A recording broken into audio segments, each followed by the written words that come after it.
Okay, if we try to frame the NFL halftime show in a political narrative, it's going to make a lot of conservatives upset. He's not speaking English. They would say he was against the president. Hey, I mean, come on, people. You mean to tell me that this is the best that we can do in America? Bad Bunny. Bad Bunny? No. Are you serious? You mean to tell me that the NFL selected Bad Bunny to do the halftime show for the NFL? All right, now, take a look at this video clip right here. This is a mess. Watch. That was the NFL's way of making it very official that Puerto Rican superstar Bad Bunny will headline the 2026 Super Bowl halftime show. Big deal.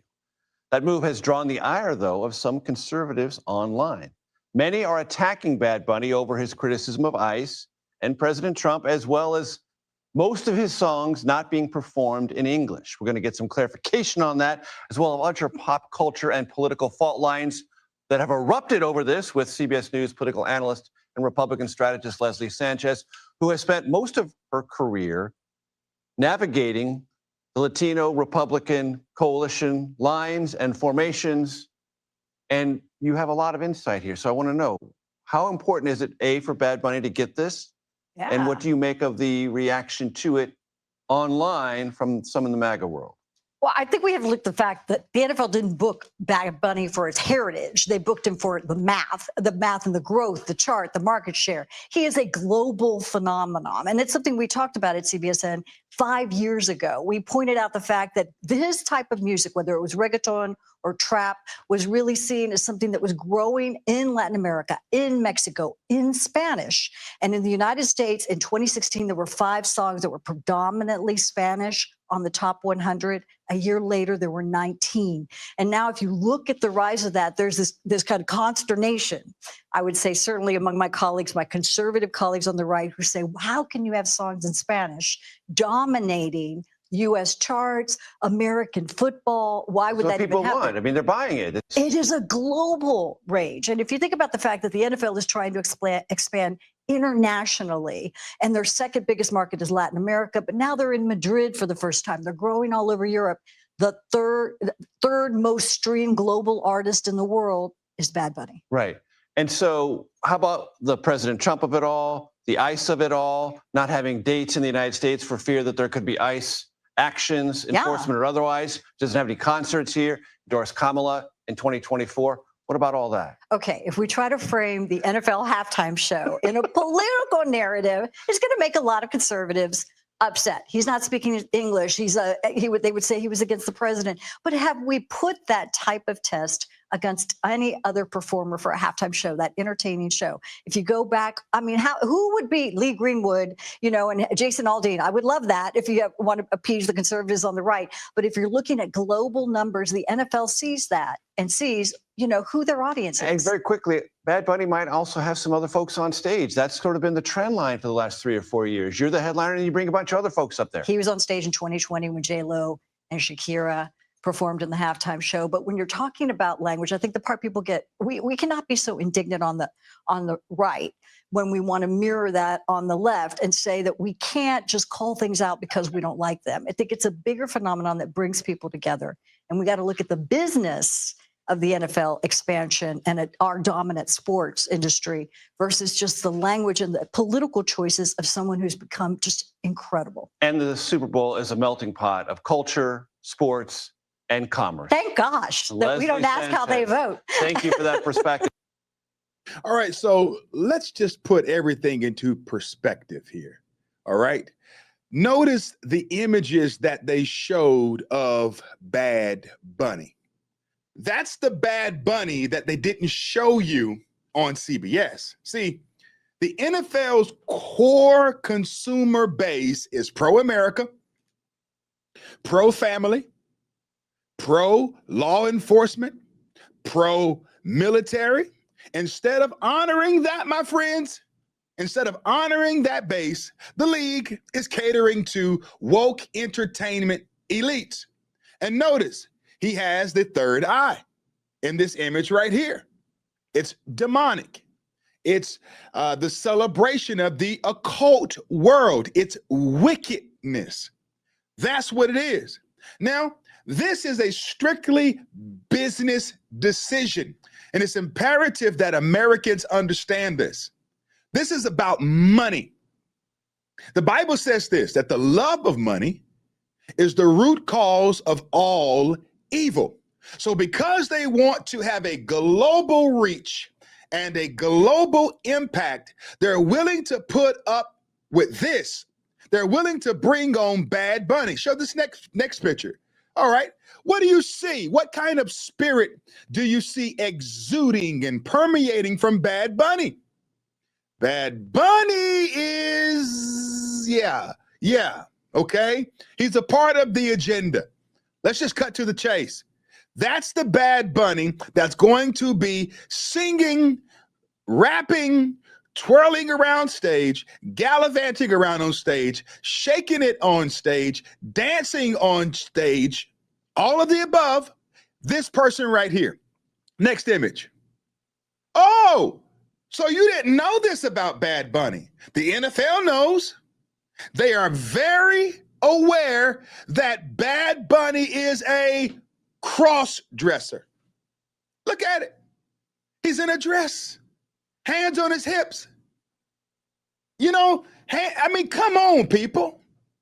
You mean to tell me that this is the best that we can do in America? The league is chasing applause from progressive activists while turning its back on the very people who fill the stadiums, buy the jerseys, and purchase the overpriced hot dogs, pretzels, and Coca-Colas.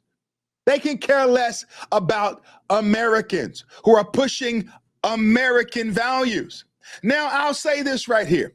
I have much love for my Hispanic, Spanish, Latino, Boricuas, all right, Puerto Ricans, Venezuelans. I mean, you name it. I have nothing but love for my Spanish people. But hear me. If Bad Bunny does the halftime show, the majority of the people who are watching it in the U.S., you know, it's going to be unintelligible. Now, I know some words in Spanish. I know de donde eres. That means where are you from? I know malo. That means bad. I know muy alto. That means very tall. I know muy bajo, baja, whatever you call it. That means short. I know muy gordo. That means fat. What else do I know? I know como te llamas. I know some of my numbers and things of that nature. But if someone gets up there and they start singing a song in Spanish, yes, I'm going to hear the beat.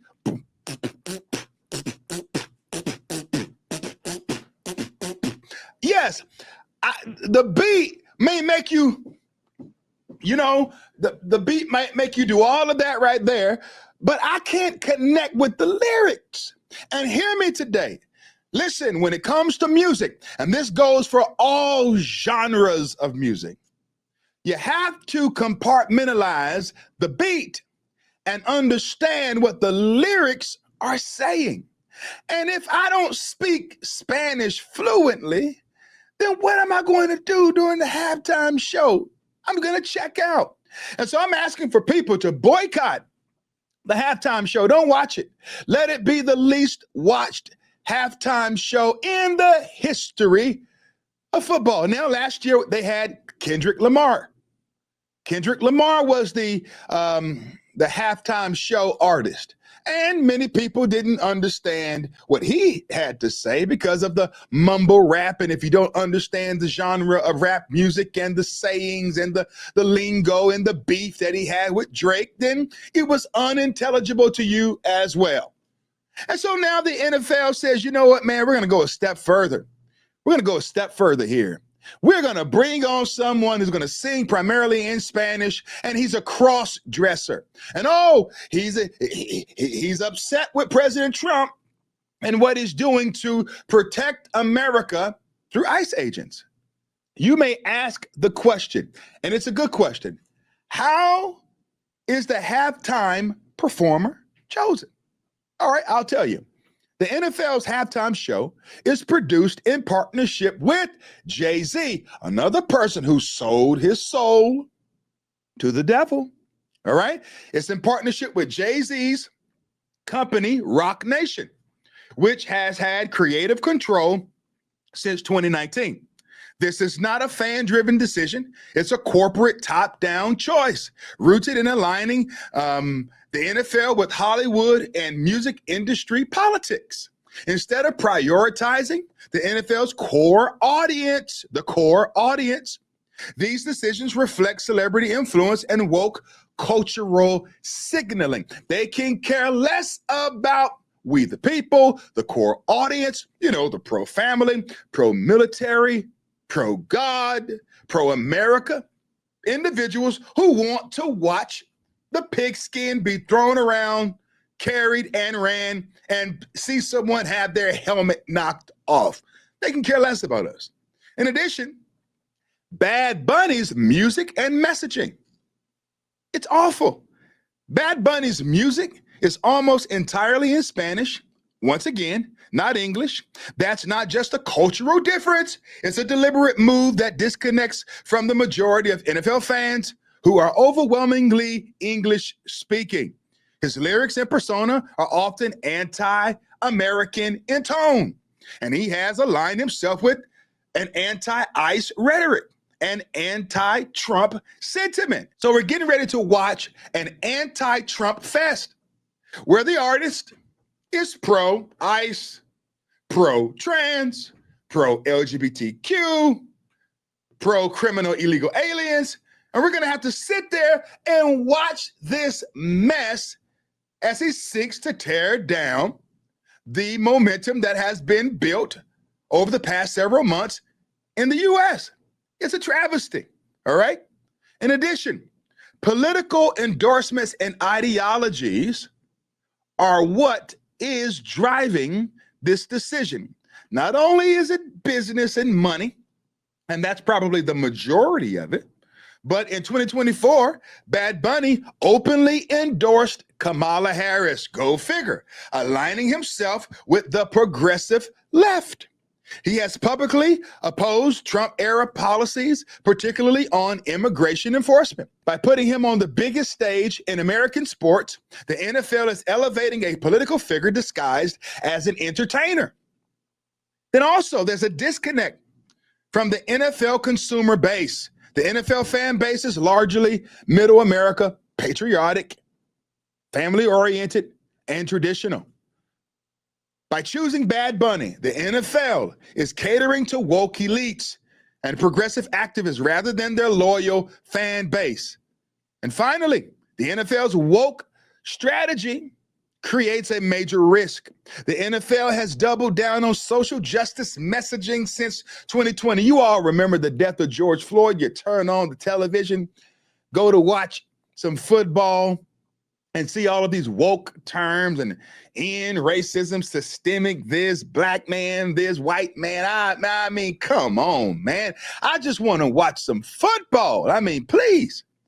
This halftime choice signals that the NFL is more interested in cultural engineering than entertainment.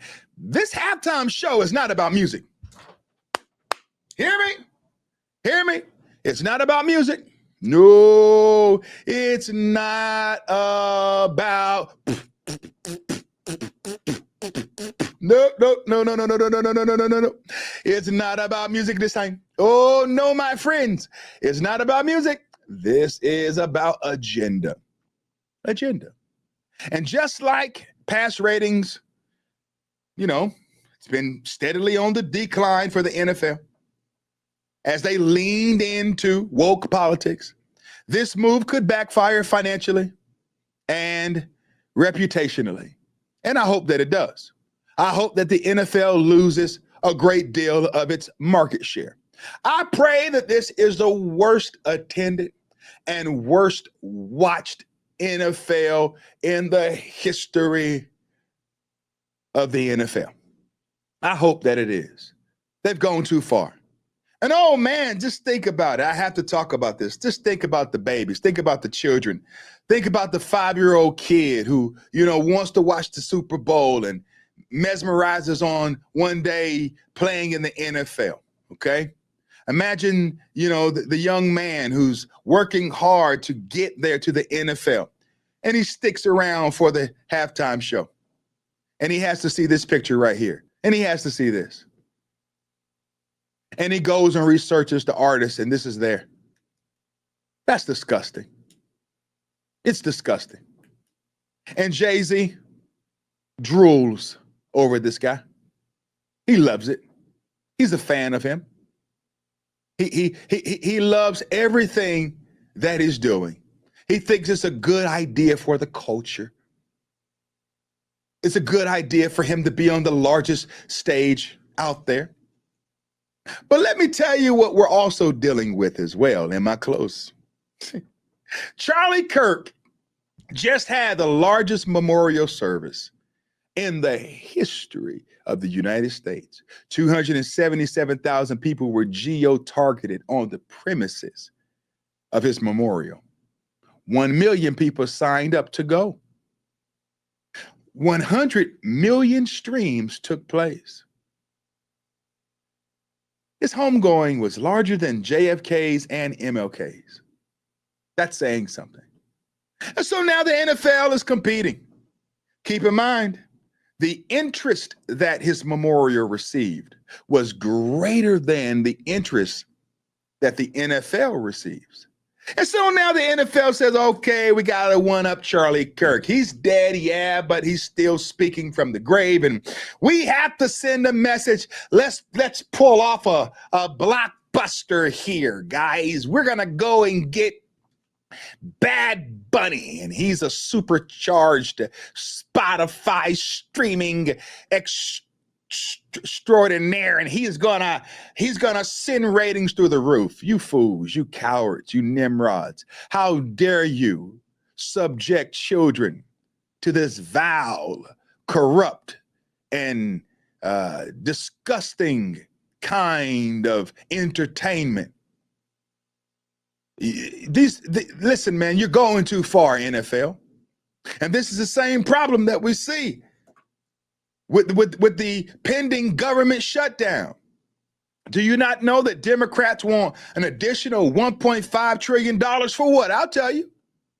They want $1.5 trillion to assist in providing abortions, trans surgeries, even for minors, and to provide criminal illegal aliens with health care. The devil is a liar. We had a bill that would keep the federal government solvent until November 21st of this year. But now the Democrats want more money for debauchery and wickedness.